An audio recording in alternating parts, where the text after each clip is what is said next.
Bonjour Olivia, Et bonjour. bonjour tout le monde. Aujourd'hui, nous participons avec Olivia au cycle d'investigation numéro 287, le protocole numéro 1. Olivia est support télépathe et moi je suis opératrice externe et étudiante de l'Académie Kaloджero Grifazi.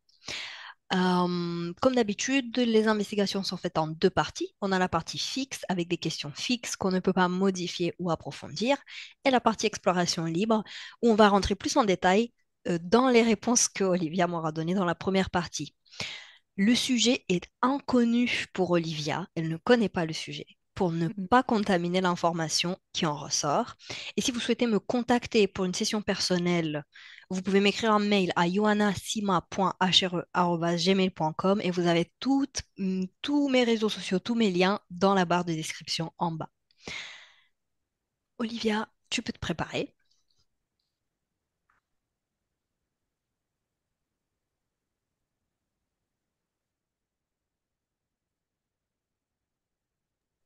Très bien, tu peux prendre trois inspirations bien profondes.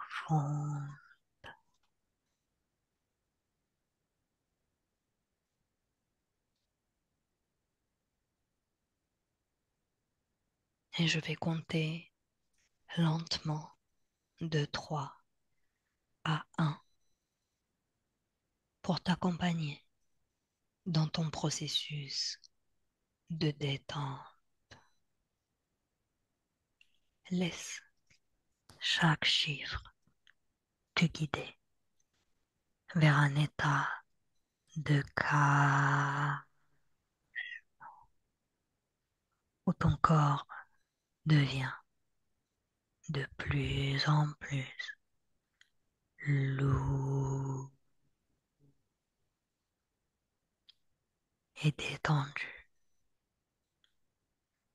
Et à chaque respiration, tu ressens la tension quitter ton corps.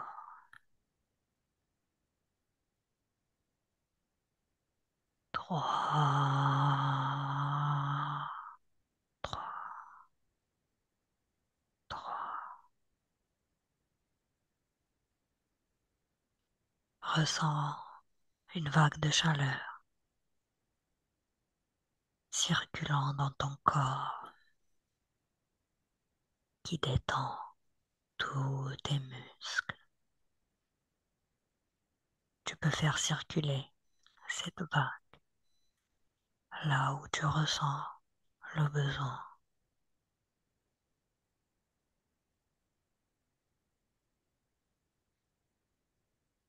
2, 2, 2.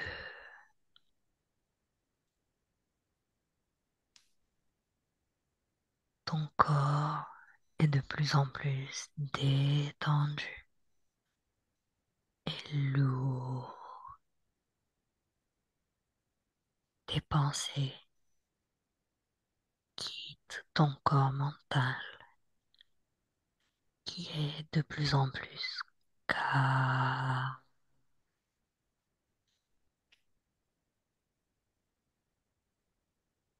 et tu rentres en contact avec le monde éthérique.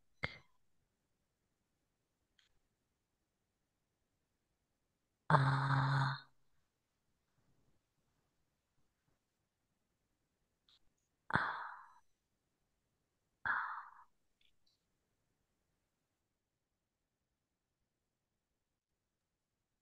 permets-toi de t'immerger totalement dans ce moment. Ton corps est lourd et détendu et tu te sens bien, tu te sens calme.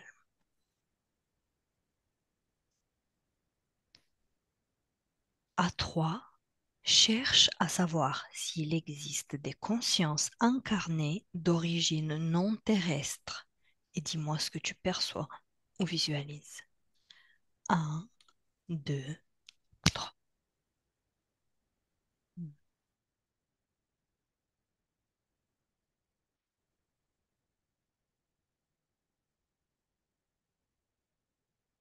Oui. Qu'est-ce que tu perçois? Plusieurs choses. Mhm, Des êtres un peu humanoïdes et un peu animal. Et puis d'autres qui vraiment ressemblent à des animaux entièrement. mhm.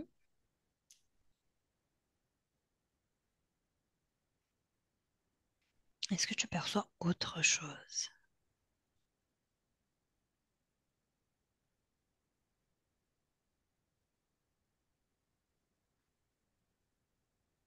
Des organismes unicellulaires.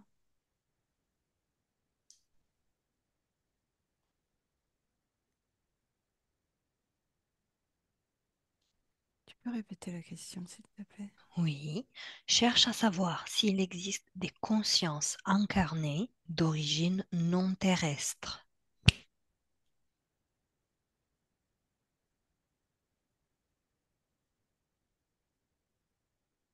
C'est extrêmement vaste. On peut continuer. Hmm. Quelles pourraient être les conditions subliminales qui conduisent à la réincarnation d'une conscience non terrestre sur cette planète?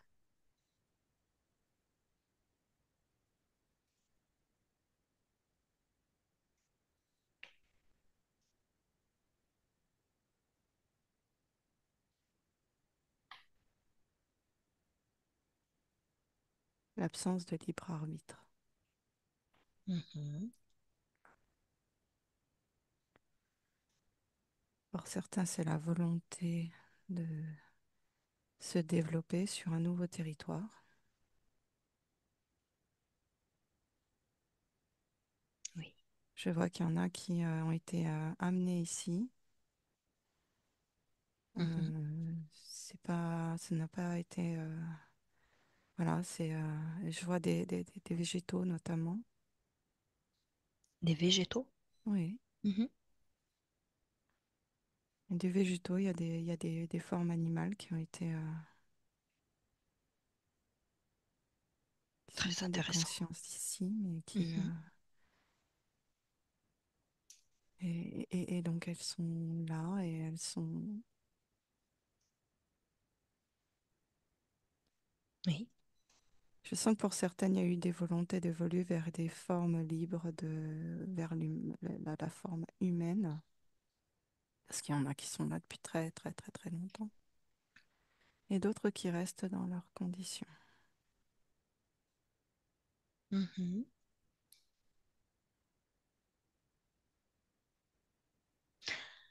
Quelle caractéristique peut avoir l'ADN éthérique d'une personne issue d'une précédente réincarnation extraterrestre?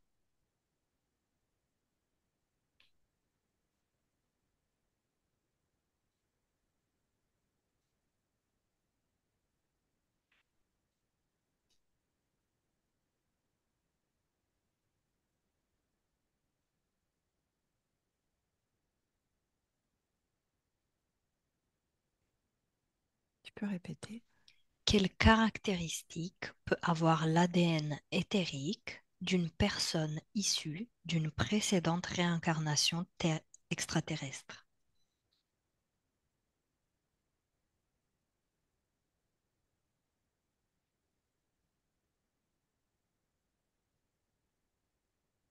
Alors ça, oui, c'est pareil.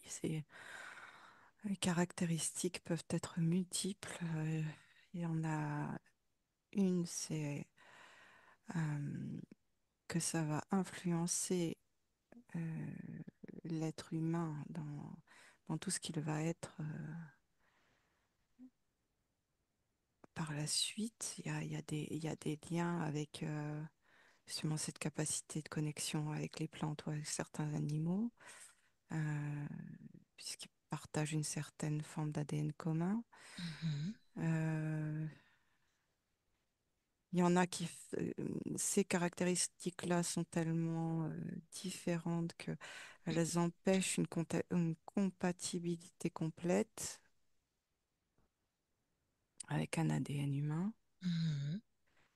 Euh, il y en a qui ça crée l'ouverture et d'autres ça crée plutôt de la fermeture. Ce qui est- Mhm.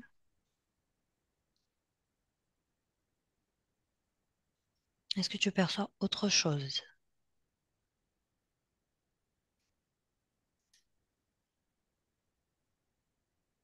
J'ai l'impression que parmi les humains actuels incarnés, là, il y en a toujours dans des proportions différentes de ces formes d'ADN, en fait. Mhm. On est des espèces de patchwork. Après, ouais, c'est ce qui s'appelle l'ADN poubelle ou l'ADN non codant, c'est pas ça, en fait, hein. Bien. Que perçois-tu ou visualises-tu par rapport au terme starseed?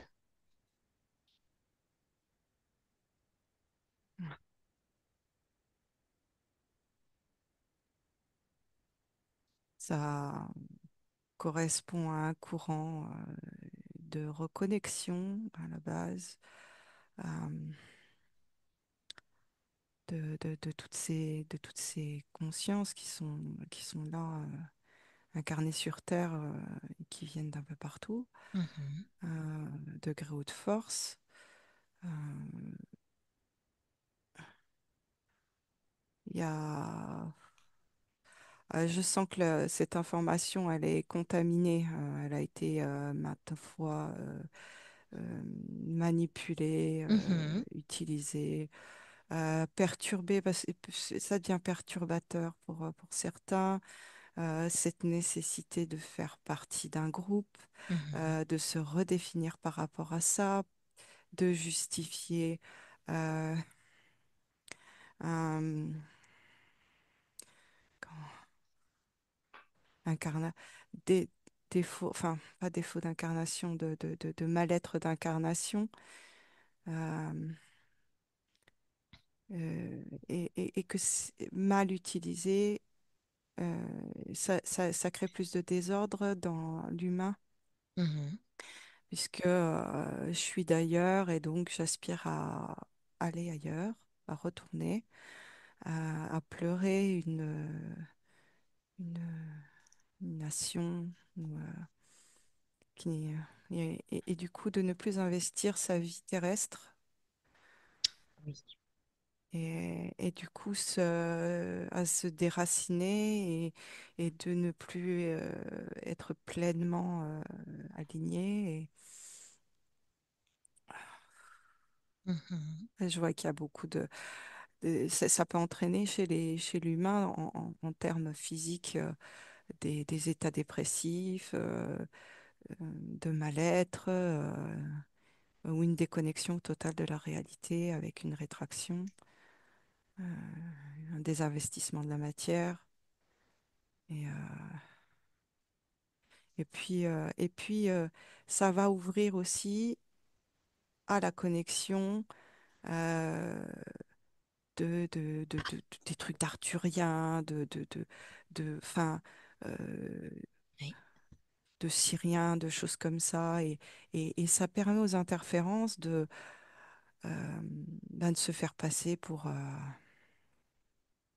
la famille, pour tout ça, et de créer une relation de confiance. Mhm. Parce qu'ils sont désespérément à la recherche de ça. Et du coup, ils acceptent plus qui ils sont, ils voudraient être autrement. En tout cas, ils acceptent plus leurs conditions humaines et le fait d'être dans un corps humain. Et Mhm. Très très bien. L'ADN éthérique d'une starseed, libre de toute interférence, apparaît-il comme pur ou hybride?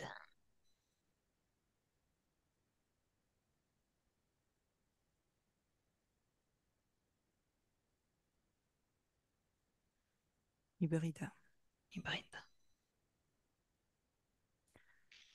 Hybride parce que sinon, il pourrait pas. Il y aurait un trop grand manque de compatibilité. Mhm. Il y a des groupes. euh,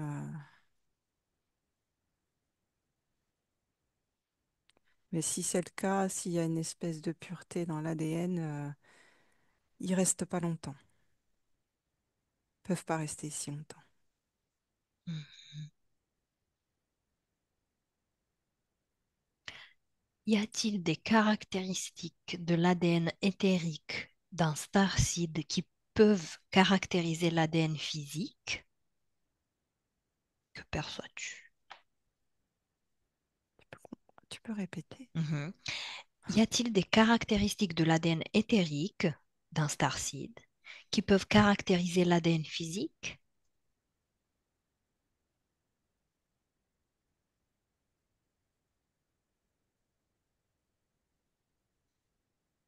Hmm. Ah, désolée, je dis ce que je. Dis-moi ce que tu perçois, ouais. Ah, c'est ridicule comme question. Pourquoi? Parce que c'est toujours le cas dans le sens où ça me revient à cette notion de patchwork et euh, on peut pas parler de. On est un mélange de de tous ces ADN et ça finit par. Je vois que cet ADN, il a été aussi réprimé volontairement, perturbé dans son expression physique à cause de l'environnement terrestre, de pollution différentes, pollution terrestre, chimique, environnementale, alimentaire, d'environnement également, de stress permanent, d'état émotionnel dégradé, euh, qui empêche la pleine expression physique de cet ADN. Mhm, Parce que c'est un ADN, on va dire, qui va s'exprimer librement dans un environnement optimal. Comme l'ADN, c'est fait pour s'adapter à notre environnement et l'expression génique va s'adapter à notre environnement. Donc, si on génère un environnement particulier, par exemple ici, qui est un environnement relativement défavorable, euh, le corps se met à exprimer des gènes adaptés à cet environnement-là. Et, et, et pour que cet ADN euh, starseed, alors peut-être parce que je me suis connectée sur des choses positives, mais euh, pour qu'il puisse pleinement s'exprimer, il faut qu'il soit dans un environnement de haute vibration adéquate euh, qui favorise sa pleine expression. Par exemple, la pleine télépathie entre êtres humains, libre, complète, elle n'existe pas forcément ici parce que l'environnement n'est pas propice à ça. Malgré tout, on pourrait l'activer sans problème si on était dans un environnement propice. L'expression physique de l'ADN dépend de l'environnement. mhm. Bien, très intéressant. Y a-t-il des... Ah, pardon. Observe s'il existe des souvenirs, des images subliminales ou des signaux perceptifs qui, chez les sujets humains, sont interprétés comme des liens avec des origines stellaires. Qu'en perçois-tu? Ça dépend des gens. Mais oui, oui, bien Mhm, sûr. Tous les créatifs, les personnes à travers les films, tout ce qu'on peut nous, nous traduire, c'est ce qu'on traduirait pour certains détracteurs comme de la pure imagination. Non, oui, c'est des réminiscences. mhm, C'est des réminiscences. Il y en a qui s'en sont complètement coupés. C'est fait exprès, hein. Il y en a qu'il faut absolument pas qu'ils aient de ces genres de connexions-là. mhm. D'autres, au contraire, ça sera maintenu pour pouvoir mieux les manipuler, pour maintenir un état justement de tristesse et de sensation de ne pas être à sa place permanente et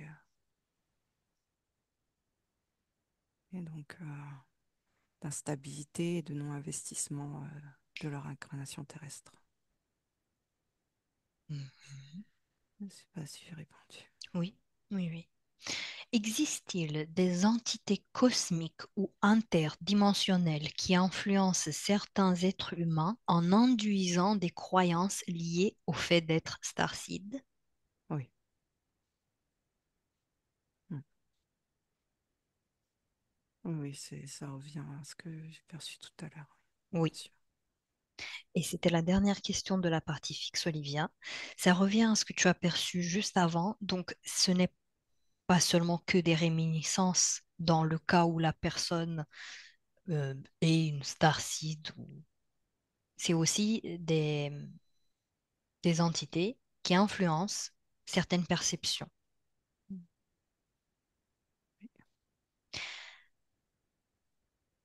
Euh,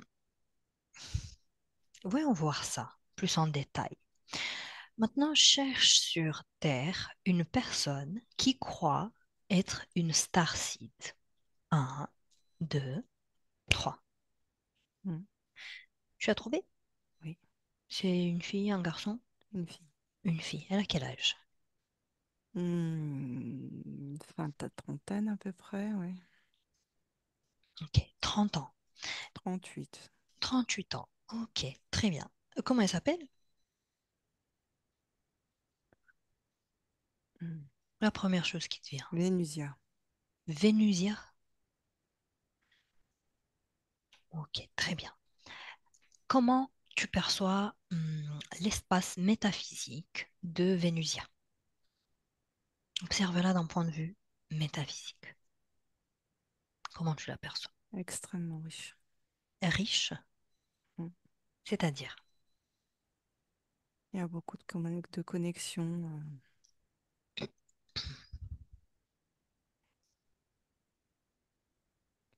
Ah, mais c'est des connexions manipulées. Décris-moi ces corps énergétiques, commençons par le corps mental. Comment tu perçois son corps mental? Inadaptées inadaptées à l'humain. Il y a une forme d'autisme. Mhm. Euh, Lis son ADN. Quel est son ADN? Hybride. Entre quoi et quoi? Il y a de l'humain et il y a une autre.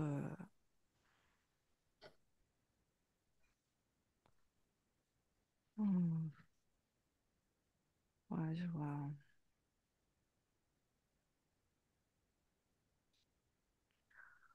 Hmm, un être, un être éthéré, grand et blanc. Dis-moi, son ADN, il est hybride entre humain et quoi? Décodifie l'information. Une autre forme de vie. Mhm. Laquelle?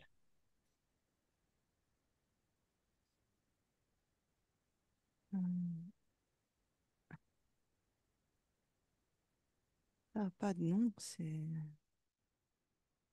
différent. C'est Est-ce que cette forme de vie ressemble à une forme de vie humanoïde? euh, dans le sens où ça a une silhouette humanoïde, oui. D'accord. Ok, très bien. Donc un ADN hybride, humain, humanoïde. Quelle est cette silhouette que tu perçois?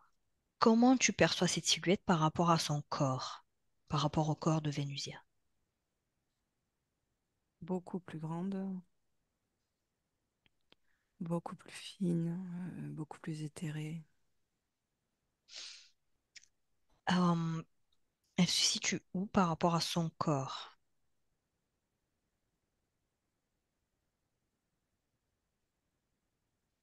Elle se situe où cette forme par rapport à sa partie subliminale? C'est sa partie subliminale. D'accord. Ok. Ok. Ok. Très bien. Pourquoi son corps mental, il est inadapté à l'humain?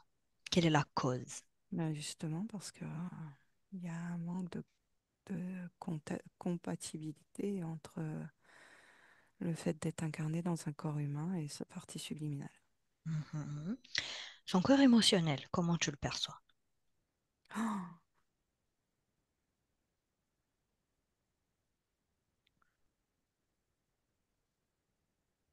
Extrêmement. Il y a une énorme hypersensibilité, donc c'est c'est pff, ouais, en permanence submergé par les émotions avec une grande difficulté de gestion. Mhm. Euh, c'est à chaque fois qu'il y a une émission, c'est à 3000% vécu, quoi. C'est des explosions.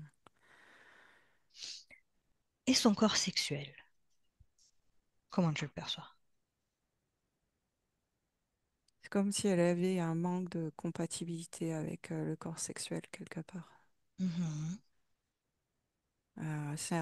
Elle l'apprivoise au cours de ses années de vie, en fait. Je vois qu'il y a eu un travail très important, un travail personnel très important où on essaye de se rendre compatible.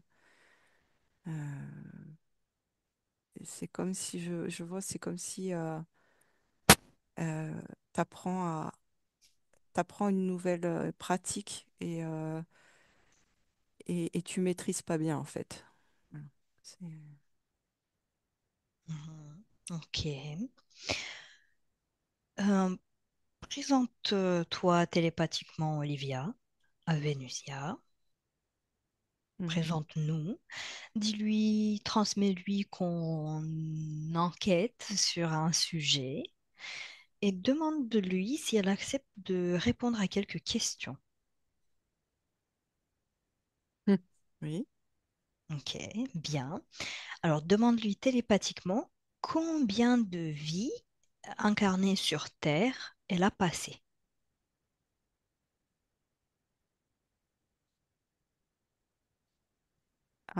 C'est la première. C'est la première. Super.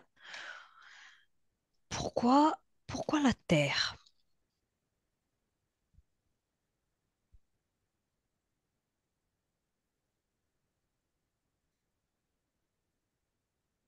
Elle n'a pas choisi. Elle n'a pas choisi. D'accord. Elle vient de quelle planète?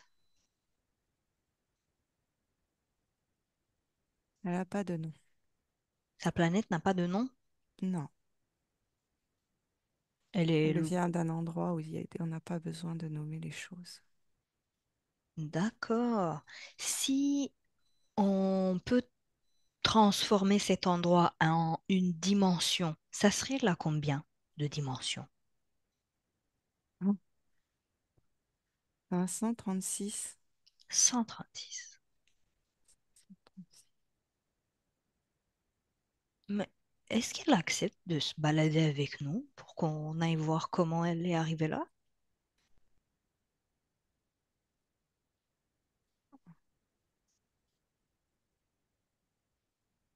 Qu'est-ce qu'elle répond? Il y a de la peur Elle a peur de quoi?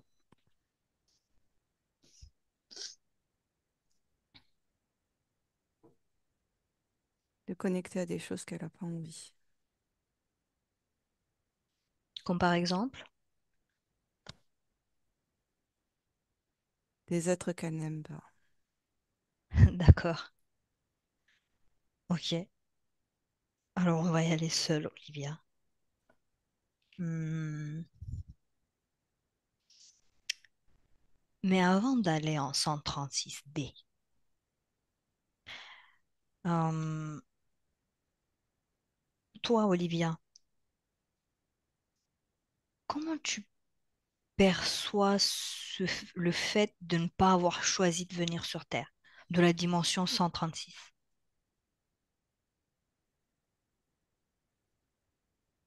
son point de vue à elle? Comment elle est par rapport à ça? Hmm, non. À 3, on va dans l'espace de pré-incarnation de Vénusia, juste pour observer, pas pour changer ou quoi que ce soit. On va juste observer avant qu'elle naisse sur Terre. Un, 2, 3. Capsule.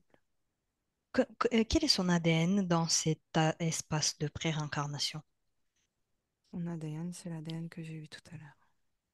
Avec la partie humaine ou pas? Non, Donc pur humanoïde. oui. Ok. Et qu'est-ce qui se passe? Quelle est la condition pour laquelle elle accepte ou elle est incarnée sur Terre?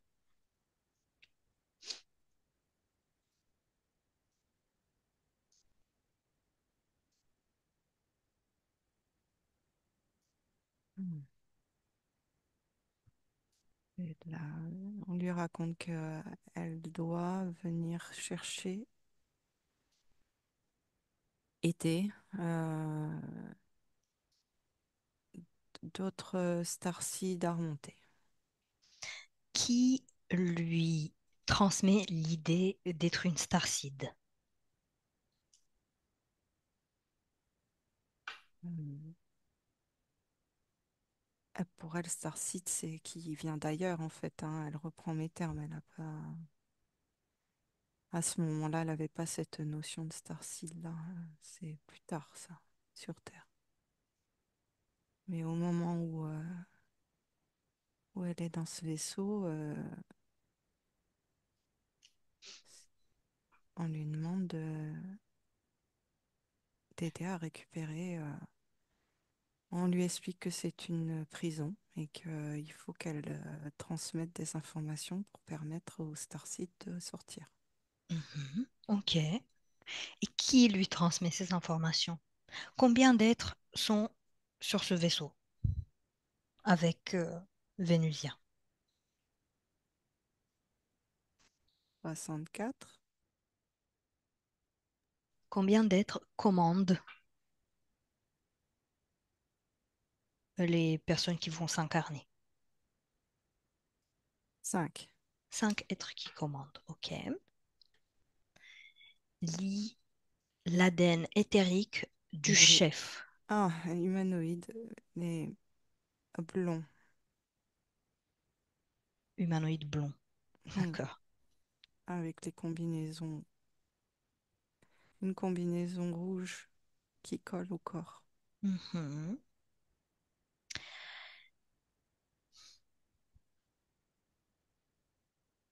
Présente-toi l'humanoïde blond, Olivia.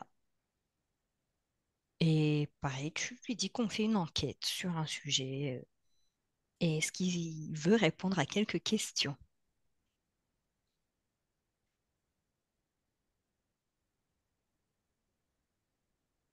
Une question en Non, fait. Il veut pas répondre à une question?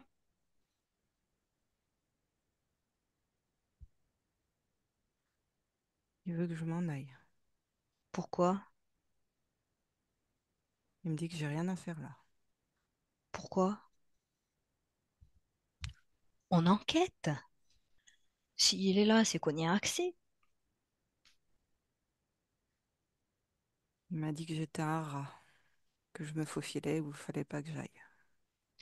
Je le sens un peu tendu. C'est humanoïde. Et très, très désagréable. Hum, pourquoi on n'aurait pas le droit de savoir ce qu'ils font là? Demande. C'est pas nos affaires. Pourquoi? On est des microbes, on n'a rien à faire là. Eh bien, Olivia, transmets-lui que on a le droit de tout savoir et qu'on a accès à tout et qu'il n'existe pas de secret pour nous et on va tout savoir.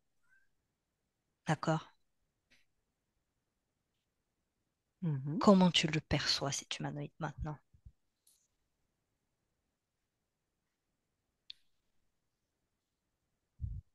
Il apprécie peu que je pénètre son espace, en fait. Ok, bien. Déconnecte-toi de ce vaisseau et reviens dans le présent avec Vénusia. Déconnecte-toi de ce vaisseau. Complètement déconnecté. Toi, Mhm. comment tu te sens, Olivia? Il m'a amusé. Oui, c'est bien, c'est ce qu'il faut. Euh, demande à Vénusia cette mission de vie qu'elle a, donc d'aider les Starseeds. Est-ce qu'elle lui plaît, cette mission? Mhm. Je sens qu'elle est, c'est quelqu'un qui a pas mal cheminé malgré l'âge qu'elle a. Oui. Et ça n'a pas toujours été facile. Et je sens qu'elle est en train de se détacher progressivement de cette mission, entre guillemets. Comme Pourquoi? elle me dit, elle me fait des guillemets autour de mission, en fait. Parce que D'accord, rien que avec ce qu'on a échangé et quelque chose qui trouve de la résonance chez elle, euh, elle est, elle retourne sur elle-même, là, un peu plus, plutôt que d'être tournée vers les autres tout le temps. d'accord.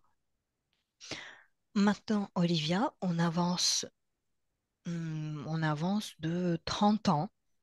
On va au moment de 60 des 68 ans de Vénusia. Un, 2, 3. Et observe et dis-moi si elle a réussi cette mission de d'aider les Starseeds. Qu'est-ce que toi tu perçois, Olivia?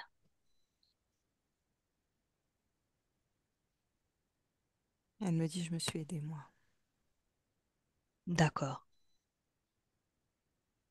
Ok. Mais elle me dit, j'ai fait ce que j'ai donné. Et, elle est elle est d'une grande sagesse, en fait, hein. Donc, qu'est-ce qu'elle va faire après? Après cette vie terrestre en tant que Vénusia. Elle va faire quoi? Elle m'a fait rigoler. Euh, Elle me dit prendre mon envol. Elle va retourner en 136D.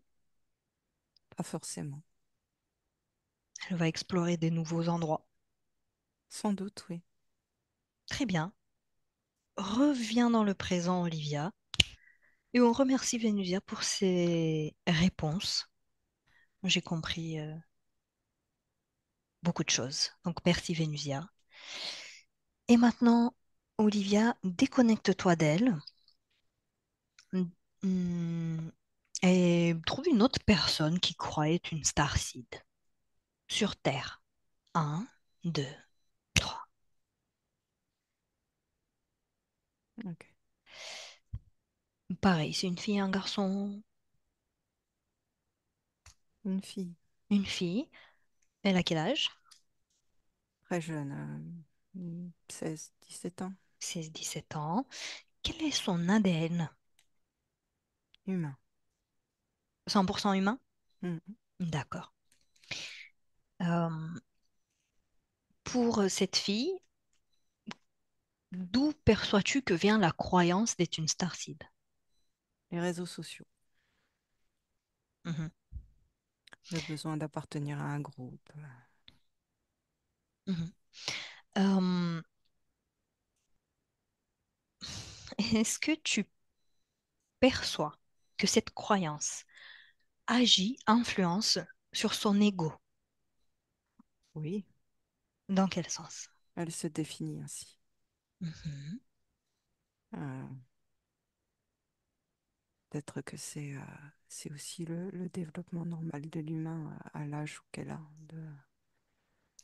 d'essayer de se libérer de ce qu'on est dans l'enfance et puis de se construire, besoin de se construire à travers les autres. Euh, il y a un mal-être, il y a un mal-être certain avec... oui. Est-ce qu'elle est toute seule dans son espace, cette fille? non, Alors, il y a qui dans son espace? Reptilien. Un être reptilien? Hmm. Est-ce que cet être reptilien a quelque chose à voir, est lié avec cette croyance d'être une starseed?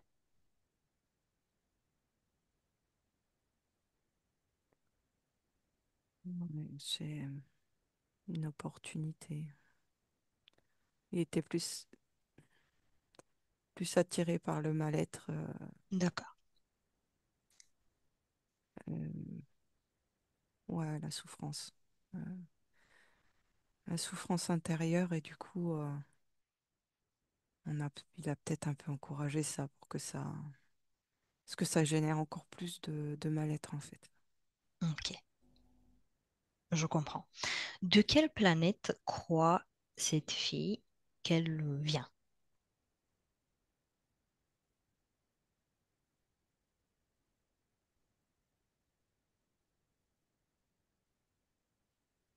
Elle a pas l'air bien fixée en fait, parce que Elle hésite. ouais,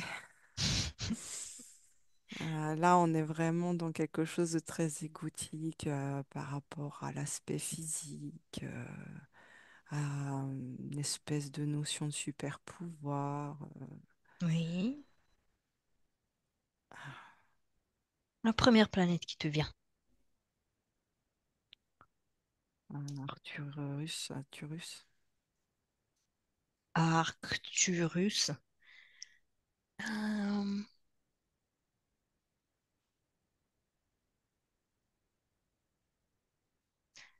Est-ce que c'est lié aux Arcturiens? Oui, mais je vois que elle sait même pas de quoi ça parle vraiment en fait. Ok. Ok, ben justement, je veux qu'on aille voir. Bon, va, Olivia, à 3 sur la planète des Arcturiens. Un, 2, 3. Comment tu perçois cette planète?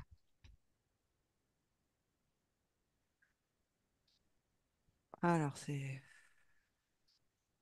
y a une notion, la première notion qui m'est venue, c'est il y a une grande différence entre ce qui est transmis en termes d'information sur Terre, à travers des canaux, des gens qui disent se connecter à cette zone et ou venir de cette zone, et la réalité sur place. Quelle est la différence majeure que tu perçois? Pour certains humains, il y a la notion que ça serait un peuple extrêmement avancé, techniquement, euh, vibratoirement, avec des choses extrêmement positives, et cette notion de sauveur avec ils viennent pour nous aider, Mhm. etc. En réalité, c'est une planète de dualité, un peu comme la Terre, mais en plus, effectivement, plus avancée. Cette planète s'appelle Arcturus. Dualité, plus, ok. Les fréquences, au niveau des fréquences sur cette planète, est-ce que tu les perçois plus élevées ou plus basses que sur la Terre?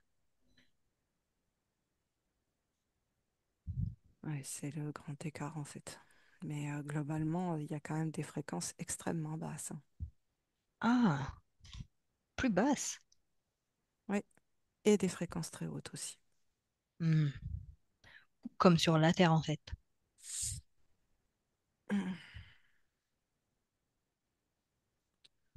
Ou pas? Quelle est la différence? Dans le sens où on fait vraiment un grand écart, là. Oui, sur Terre, il peut y avoir C'est de très dans les très très... extrêmes. Oui, sur Terre, on peut aussi avoir des vibrations très, très variables, très extrêmes, très tout ça. Mais bon, il y a beaucoup... En fait, c'est beaucoup manipulé tout ça. La dualité, comme on dit, entretenue. Euh, c'est artificiel, la dualité sur Terre. Mhm. Oui, Je sens que, enfin, si, s'il n'y avait pas autant de manipulation, on n'aurait pas on n'aurait pas cette dualité-là aussi importante. oui, Il y a une notion d'équilibre qui se mettrait en place.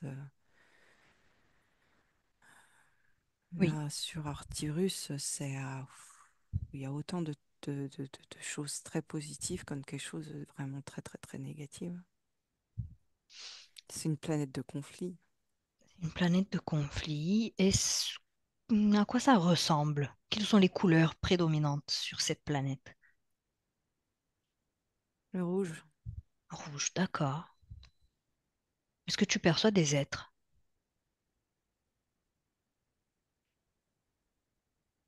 ouais. Comment tu les perçois? Est-ce qu'ils sont plus grands ou plus petits que les humains? Non, ils sont globalement de la même taille que nous. Est-ce qu'ils ont un sexe? Est-ce qu'il y a des filles et des garçons ou pas? Euh, je vois beaucoup de masculins. Oui.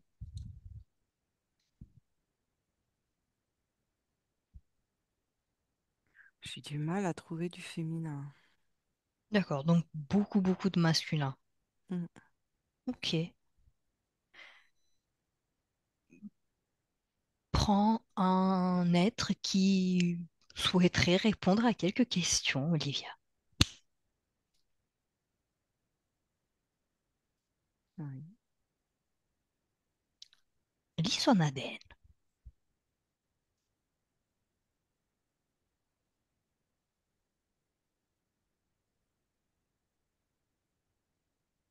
Ben, c'est l'ADN de la planète. D'accord, 100%. Il n'est pas hybride, il est Non. 100% arcturien. Mhm. Est-ce qu'il a des habits? Oui. Ok, ok. Première question. Enfin, tu lui transmets télépathiquement qu'on se balade, qu'on visite et on veut savoir comment ils se reproduisent. On n'a perçu que des mâles.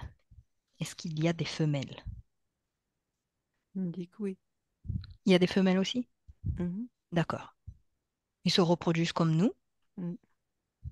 Oui. Ok. Euh, est-ce que lui, là, l'être que tu as trouvé, il pourrait s'incarner sur la Terre? Il me dit alors ça, sûrement pas. Pourquoi? Ça l'intéresse pas du tout. Est-ce que de leur planète, il y a des Arcturiens qui viennent s'incarner sur la Terre? Oui. Pourquoi? L'expérience. Mhm. Quelle est la chose à apprendre sur la Terre? Alors, de son point de vue, elle a la mauvaise presse. C'est pas un endroit, il me dit où j'aimerais aller traîner mes basques. Donc, Ok. euh, Ouais, ok. Mais il y a des gens qui y vont de sa planète. ouais. Donc Ouais. pourquoi? Je parle des êtres qui choisissent de s'incarner sur Terre, les starseeds qui ont choisi. Il comprend pas ce choix.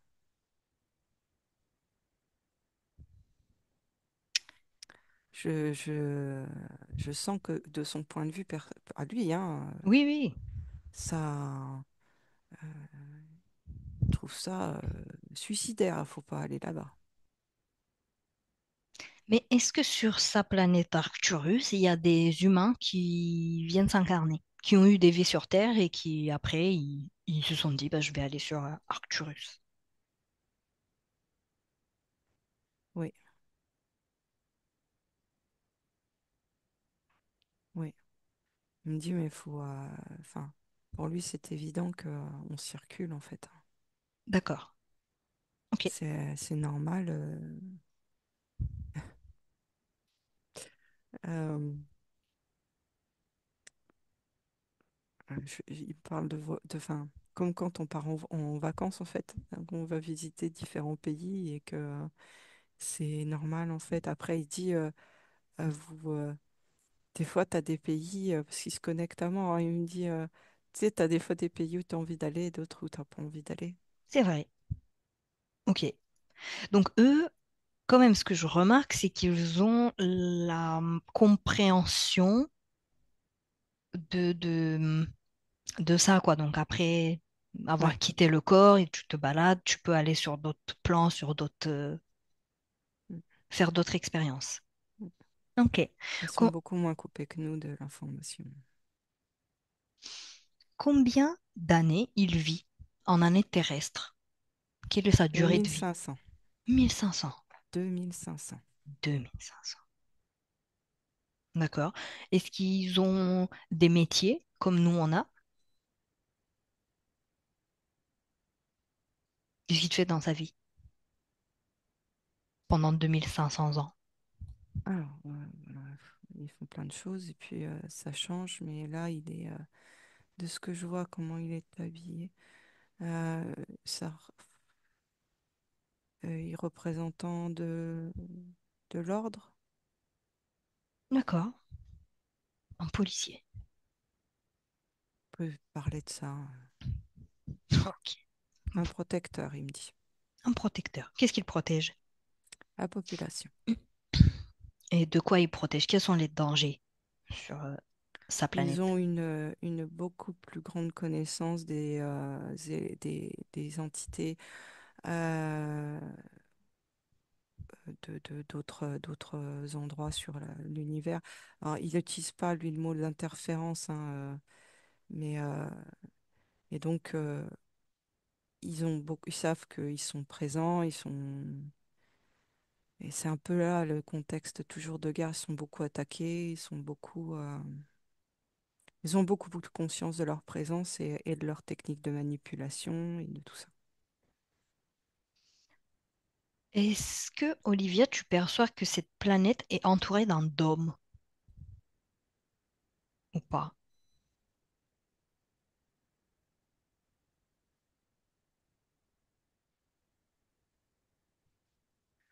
Ouais, c'est une technologie, Est-ce... une sorte de bouclier. Je vois en forme, il y a différentes, c'est segmenté en plaques comme des alvéoles d'une ruche. Mhm. Et c'est soutenu par une technologie. Cette technologie leur appartient ou c'est une technologie extraterrestre? Non, c'est le leur. Est-ce que ce dôme est nuit à la population ou est bénéfique? Non, non, c'est une technologie pour protéger. Ok, ok. Comment il s'appelle notre être protecteur? Euh, voilà. Et l'IFA, Elifa. Ok. On lui remercie pour ses réponses.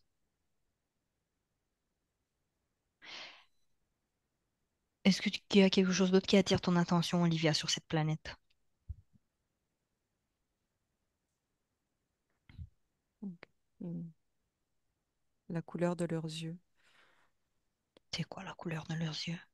Ils ont les yeux verts émeraude. Oh. Et la couleur de leur peau? Alors, la personne avec qui j'étais est plutôt la peau plutôt pain d'épices, D'accord. bronzée, enfin, Oui. un peu comme nous, les métissés. Mhm. Et il a les cheveux noirs bouclés. Waouh. Il est beau, non? Mais pas mal. Bien. Déconnecte-toi, Olivia, de cette planète et reviens sur la nôtre. Déconnecte-toi complètement. Reviens ici maintenant. Et j'ai quelques dernières questions parce que ce que tu as dit dans la partie fixe, j'ai relevé des choses très intéressantes. Est-ce que tu te sens bien, Olivia? Ok. Ok. On parlait de... des conditions subliminales qui conduisent à la réincarnation d'une conscience non terrestre sur cette planète. Et tu as mentionné soit l'absence de libre arbitre, soit la volonté de se développer sur un nouvel territoire. Et aussi, tu as perçu des végétaux et des animaux qui ont été amenés ici. Mhm. Quel type d'animaux tu perçois qu'il a été emmené ici, qu'il ne fait pas partie de la Terre? Ils sont très nombreux. Et ça appartient à différents, ce que nous, on a appelé des règnes, où on les a bien classifiés, que ce soit reptiles, mammifères, et certaines formes d'insectes. Oui, oui, il y en a plein, plein. Donc, reptiles, ils n'appartiennent pas à la Terre. Par exemple, les crocodiles. Pas tous, hein. Mhm, Il y a même, de ce que je vois, des espèces qu'on a pas encore découvertes ou qu'on connaît très peu. Puis il y a eu une évolution aussi de ces espèces qui ressemblaient pas du tout à ça au départ, hein. mhm, Elles ont évolué sur Terre par rapport à l'environnement de la planète. Encore une histoire d'ADN et de compatibilité avec l'environnement, l'expression. mhm. Qu'est-ce qu'on peut dire sur les poulpes? Est-ce que les poulpes appartiennent à la Terre? L'origine des poulpes est la Terre.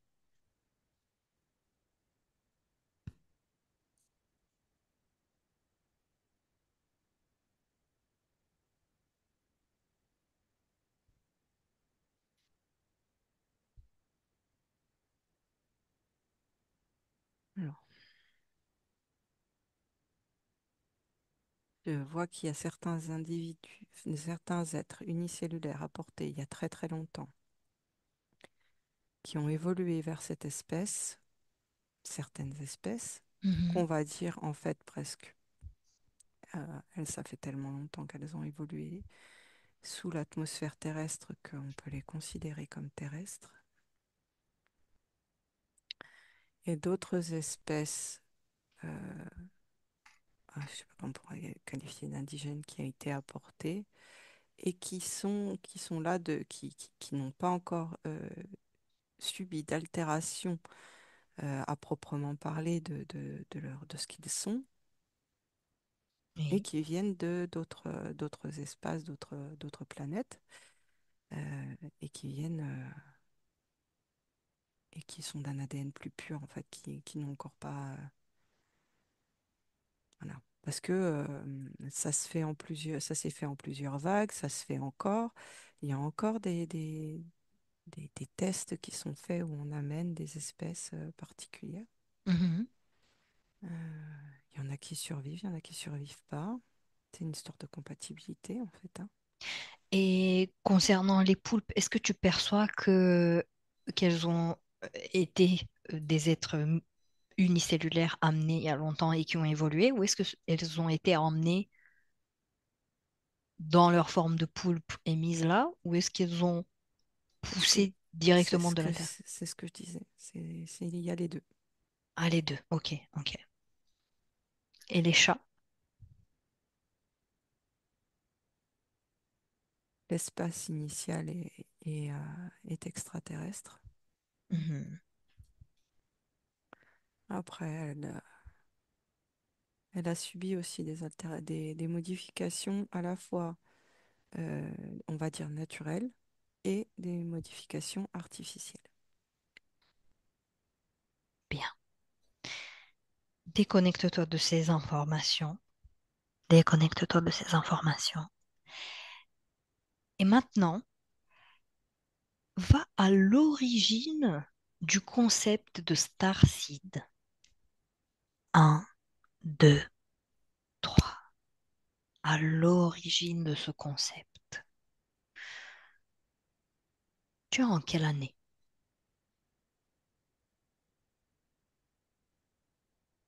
1560,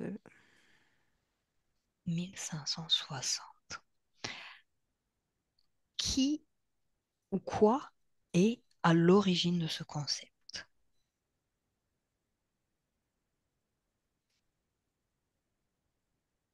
Je vois un homme déjà d'un certain âge, ça ressemblerait presque à Merlin l'Enchanteur, quoi. Une longue barbe, une tunique euh, avec une ceinture en cuir, Mhm. avec des grandes manches. Un passionné des étoiles, une cartographie des étoiles. Quel est son ADN?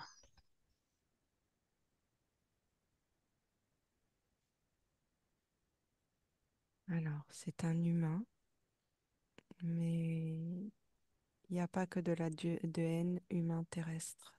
Il y a de l'ADN humain d'autres. C'est humain, mais il est pas que d'ici. Mhm. Et s'il est seul dans son espace, observe sur le plan métaphysique, Oui, comment lui est venue l'idée des starseeds? son ressenti personnel, ses visualisations. C'est pour ça qu'il étudie autant les étoiles. Il est, il recherche sa planète d'origine à travers ses. Je vois qu'il a construit des lunettes astronomiques, il a construit des choses à travers ces observations-là.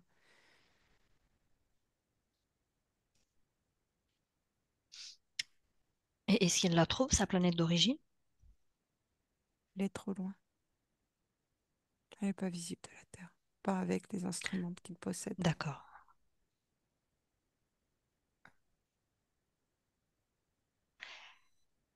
Quelle est son idée de du concept starseed?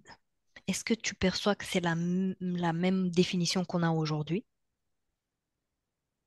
ou il y a des différences? C'est cette notion de venir d'ailleurs.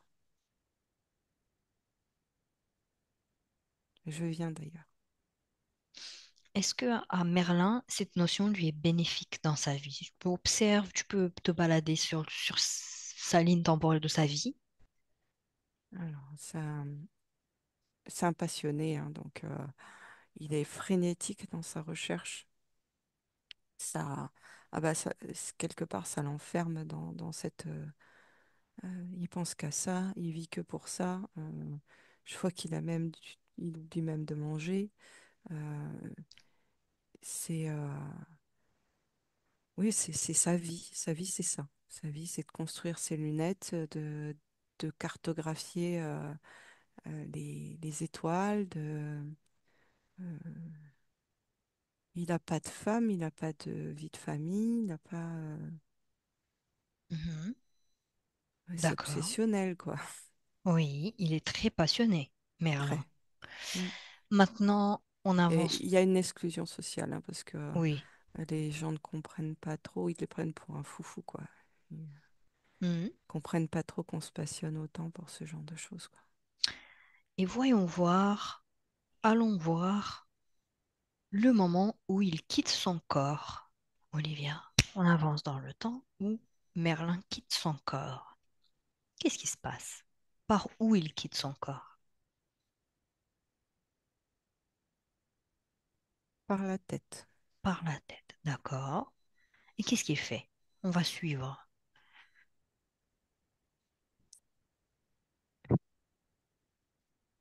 Tous les chemins qu'il avait fait sur ses cartes, il s'y rend, en fait. Il va voir les étoiles qu'il était en capacité d'observer à travers ses lunettes, dans un premier temps. Oui. Et puis après, je vois que c'est euphorique, c'est vraiment un grand sentiment euh, de joie, de pétillance. Il est heureux de faire d'aller, Se balader, de retrouver cette. explorer. Oui, et puis, je veux dire, dans un corps humain, on est limité, et là, t'es libre, tu te répands, tu vas voir, tu circules, et puis ça le fait même, comment dire? quand il s'aperçoit, enfin quand il dépasse les limites de ce qu'il a vu sur Terre, parce que avec ses moyens, et que il s'ouvre au reste de l'univers avec toutes ces galaxies et tout ça, ça le fait rire parce que il se dit mais qu'est-ce que j'étais limité quoi.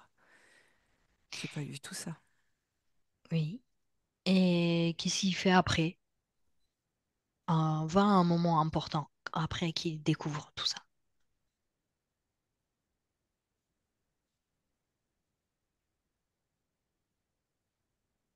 Il rentre dans un espace, dans une galaxie, il va plus loin, Mhm.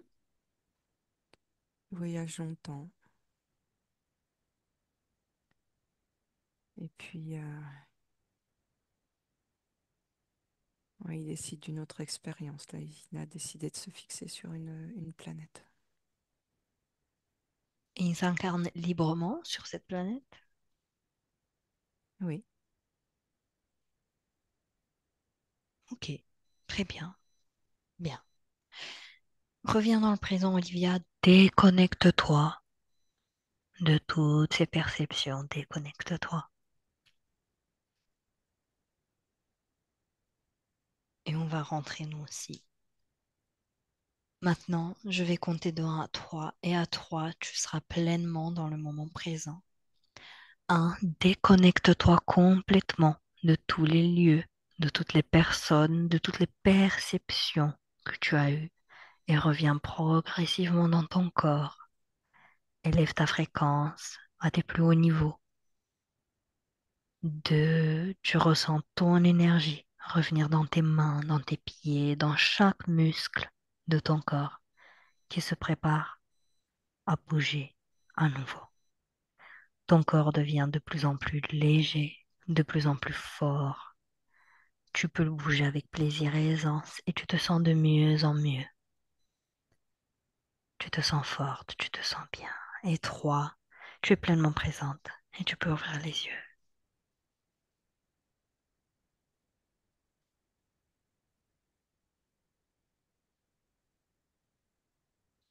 Heureux, bienvenue dans la dualité sur notre belle terre. Comment tu vas, Olivia? Comment tu te sens? Ouais, bien. T'as voyagé. Oui. C'était super intéressant. J'avais plein d'autres questions à poser, mais moi, je serais allée voir les Pléiades, Orion, je serais allée voir toutes les planètes pour leur demander à chacun s'ils veulent venir sur Terre. Non, je plaisante, mais très, très, très intéressant. T'as bien aimé, toi? Oui, c'était bien, c'était sympa. Mais c'est beaucoup plus complexe que. Beaucoup plus C'était vaste, très ouais. compliqué de répondre aux questions parce que. Mm. Ouais. Oui, oui, c'est très vaste, très vaste. Et il y a beaucoup d'informations, je pense, qui arrivent à toi Mm, et il faut que tu la traduises, mais mm. laquelle je prends? Oui, C'est ça, ouais, pour être le plus. Voilà. j'adore. J'espère que vous avez bien aimé aussi, ceux qui nous écoutent, ceux qui nous regardent. On vous remercie de nous avoir écoutés encore une fois, et puis on se voit bientôt. On vous souhaite une belle soirée, une belle journée. Au revoir. Au revoir.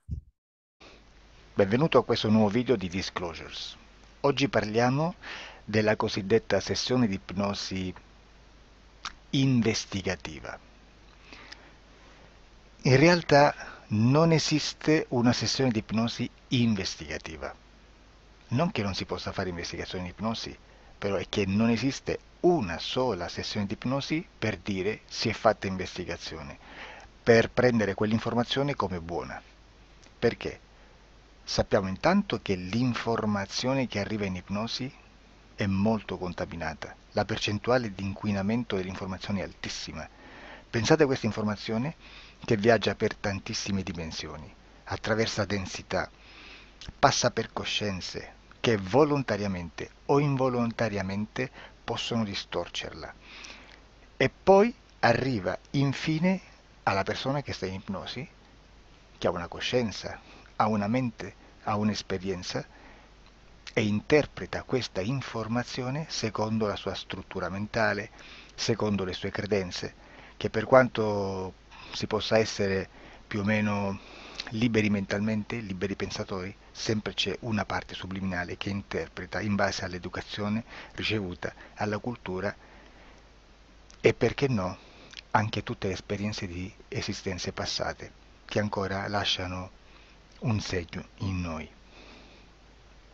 Per capirci è come se dovessimo parlare con un'altra persona immersi nell'acqua, a qualche metro di distanza, cercando di utilizzare un mezzo, che è quello della corda vocale, che è fatto per produrre suoni da trasmettere nell'aria. Noi stiamo utilizzando questo strumento per far passare un'onda sonora nell'acqua o in un liquido.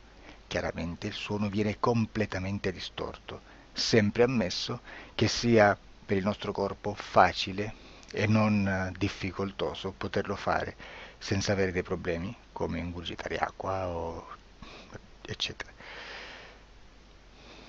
Ma non solo. Supponiamo che per questo tipo di comunicazione utilizziamo anche due lingue diverse, per esempio un italiano e un russo o un giapponese.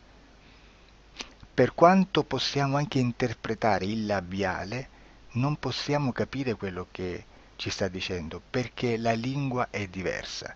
La lingua, diciamo, da dove parte l'informazione a dove arriva è completamente diversa, il codice, il linguaggio è diverso, ma possiamo anche cercare di capirci attraverso i gesti, attraverso le espressioni facciali. Per quanto sia ipoteticamente facile poterlo fare sott'acqua, però non dobbiamo dimenticare che l'acqua non è l'aria e può distorcere l'immagine, ma non solo. Dobbiamo anche pensare che l'altra persona, che parla un'altra lingua, che viene da un'altra cultura, potrebbe interpretare i segnali che noi interpretiamo come X in Y. Per noi un sì è abbassare la testa dall'alto verso il basso, per esempio, sì, e il no da sinistra verso destra, no.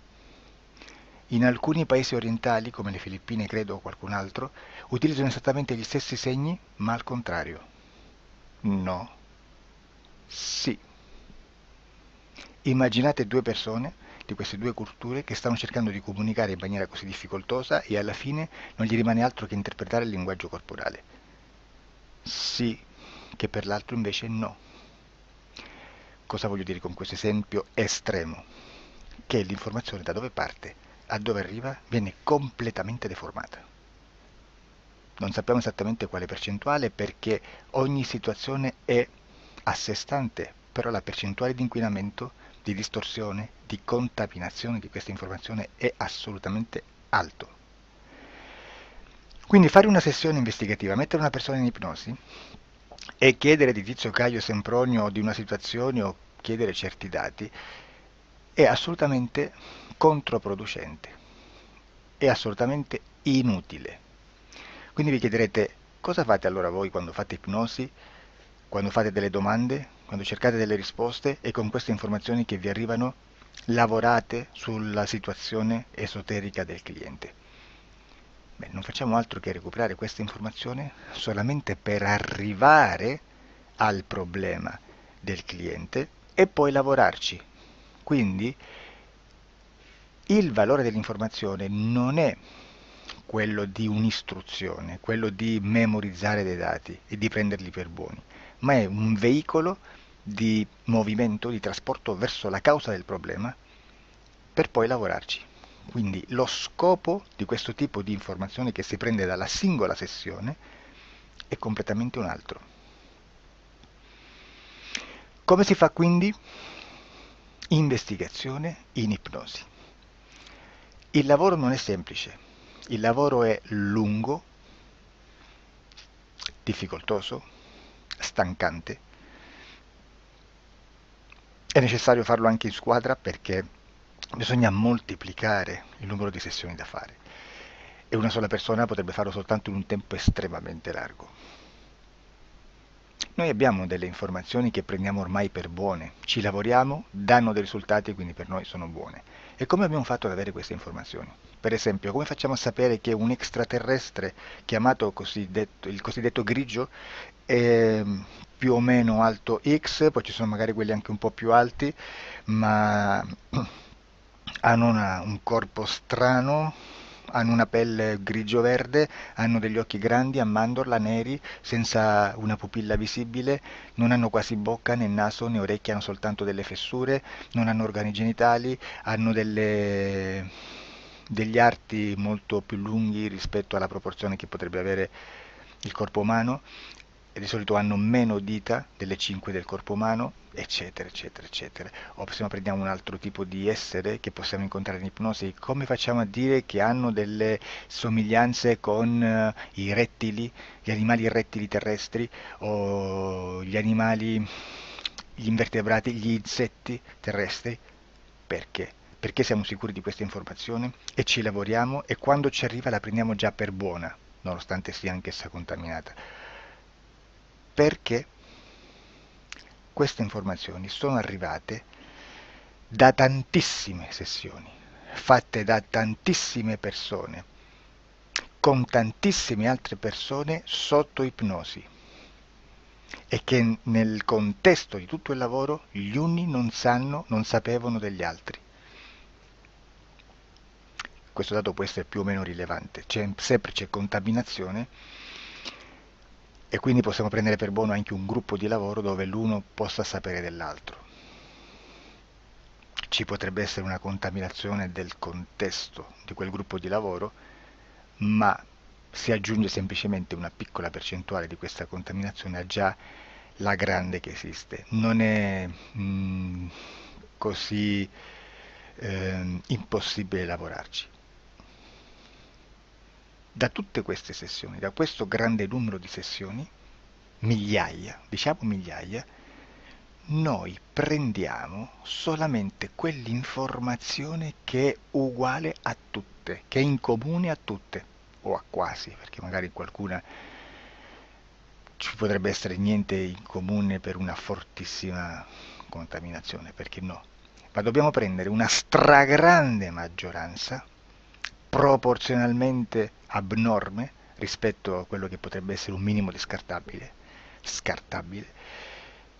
e lì possiamo prendere per buona questa informazione. Quindi se noi su 10.000 persone diverse, con operatori anche diversi, in cui in ogni sessione vediamo un essere che più o meno ha le stesse caratteristiche del grigio o dell'insettoide, a forma di mantide religiosa, o il rettile a forma di lucertola, per esempio, di serpente o di quello che sia, o se vediamo il pianeta Marte più o meno di colore rosso, o se vediamo dei sotterranei eterici, non fisici, nel sottosuolo terrestre, soprattutto sotto le grandi città, dove c'è concentrato molto potere, molta energia di questo tipo, e che più ne hai più ne metta. Se vediamo degli impianti che hanno certi tipi di funzioni, certi tipi di forme in certe parti del corpo, e questa informazione la ritroviamo tutta o quasi in tutte le sessioni fatte, eseguite, realizzate da tanti anni a questa parte, significa che quella è una informazione affidabile. E vi posso garantire che stiamo parlando di una percentuale bassissima. Su un 100% staremo, credo, forse più in basso di un 3, di un 2-3%. Immaginate, tutto il resto è spazzatura, è informazione spazzatura. Sì, spazzatura.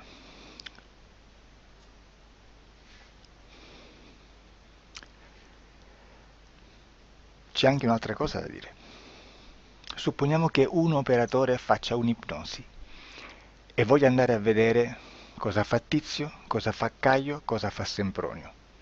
Arrivano delle informazioni e si dice che Tizio è biondo, Caio è zoppo e Sempronio è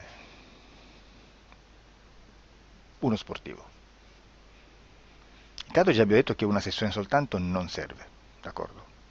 Ma poi c'è da dire che una coscienza, un essere, in ambiente subliminale, la sua parte subliminale potrebbe non dare autorizzazione a questa fuoriuscita di informazioni. Mi potreste dire, e allora tu quando chiedi agli esseri cosa fanno, cosa non fanno?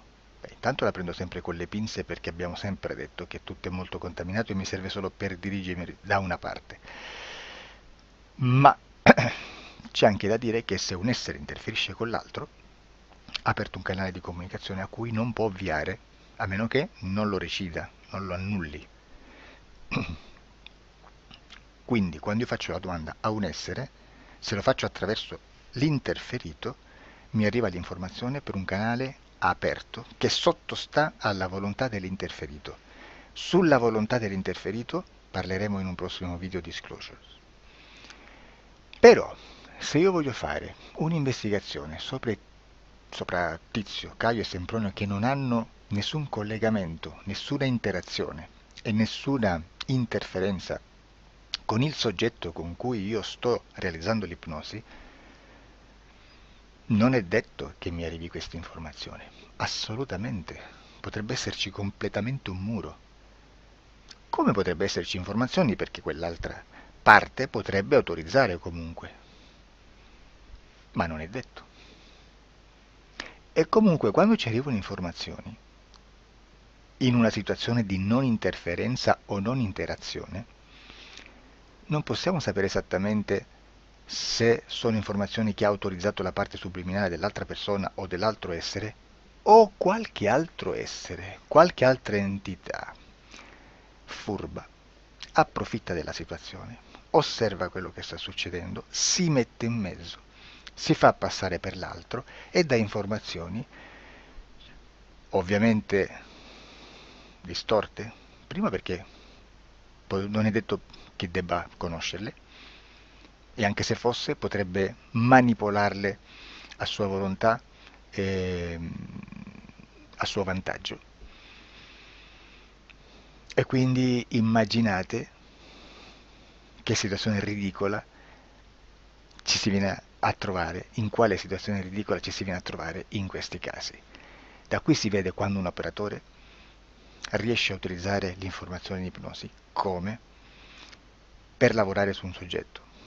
Da qui l'osservatore attento delle sessioni di ipnosi riesce a capire se quell'ipnosi è un'ipnosi affidabile, un'ipnosi con un livello di informazione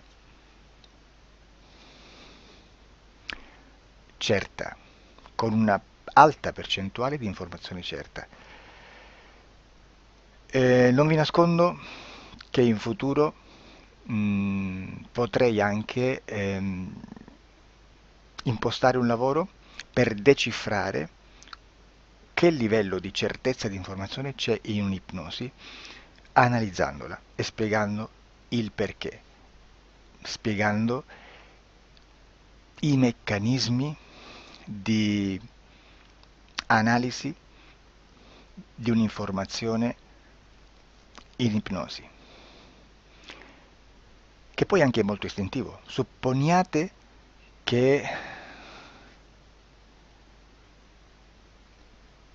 che dobbiamo cercare un'informazione su internet, per esempio un fatto di cronaca. Voi preferite mettervi su un sito ufficiale? A caso. L'ANSA in Italia, ADN Kronos, qualche telegiornale che per quanto possano manipolare l'informazione ad alti livelli, comunque possiamo dare affidabile la fonte dell'informazione che viene trasmessa. Non possono trasmettere una bufala sicuramente. Verrà sicuramente manipolata ad altri livelli. Ne parleremo in altri video, ma a livello base la fonte è certa. Sicuramente non andrete a cercare questa informazione sul primo sito, il primo blog che vi passa davanti e magari ha 4 followers. Perché? Perché non vi dà nessuna garanzia della certezza della fonte. Non c'è un controllo né nella struttura interna di questa agenzia di informazione e né dal grande pubblico che per la quantità di persone che attingono quell'informazione si può dedurre se l'informazione è certa o meno, perché è un'informazione che passa in un pubblico così vasto che se ci dovesse essere una distorsione con la realtà è molto probabile che venga fuori. Credo che abbia detto quasi tutto sulle sessioni investigative. Prima di chiudere aggiungo che proprio per questo stiamo conducendo dei cicli di investigazione in ipnosi regressiva che comprendono tante sessioni con persone diverse, con una buona o eccellente suscettibilità ipnotica sicuramente, per poter indagare su spazi ristretti su alcuni temi. Perché dico spazi ristretti? Perché se andiamo a prendere eventi grandi nel tempo, nello spazio, storici, parlare di qualcosa di molto generico implica una quantità di sessioni abnorme. Immaginate se dovessimo fare una sessione investigativa sui buchi neri, quanta informazione ci sarebbe e quante informazioni da filtrare. Sarebbe quasi impossibile farlo in questa maniera. Ma se noi riduciamo lo spazio di investigazione, se noi prendiamo per esempio,